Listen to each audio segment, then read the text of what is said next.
This is how you make your Elementor form labels pop by overlapping the field with some simple CSS code. We've got a standard Elementor form here, nothing fancy. The important bit though is to make sure you are showing the label, otherwise what we're doing just isn't going to work.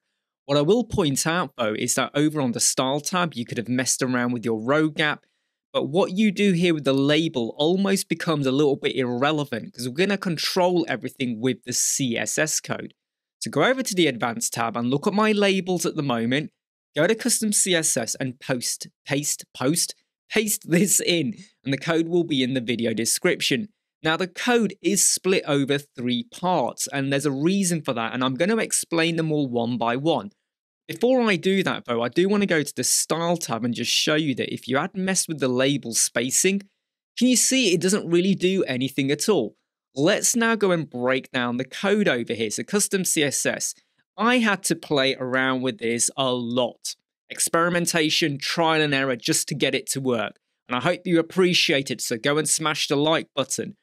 The first part is basically controlling what happens inside of the label, or the presentation of it.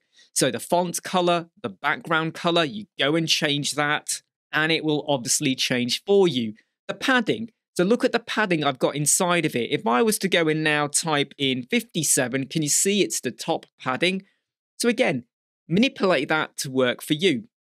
The font size, that is actually controlled by the CSS. So if I go and type in 5.9, pretty elementary what we got going on there again. And the border radius, if I was to go and change that to be a 25, it's more circular.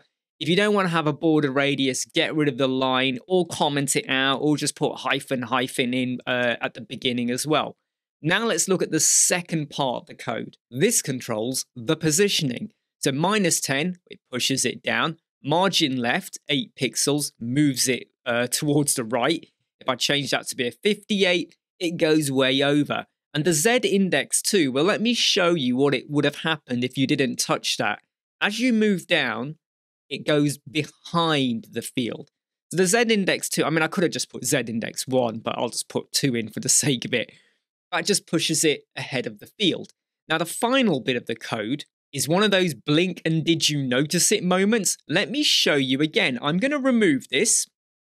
And over here, I'm going to now start to put the word in the label. Can you see how close the text is of the field to the label? Because we've obviously moved the label down. It looks really ugly and not good at all.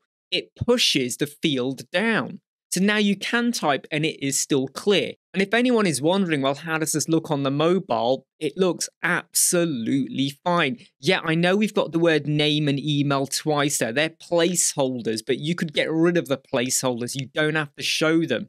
That is a really simple, easy way of making your form stand out a little bit more with some bespoke, personalized labeling. I'm Imran Web Squadron. I hope you like, subscribe, share, and follow. I'll see you soon.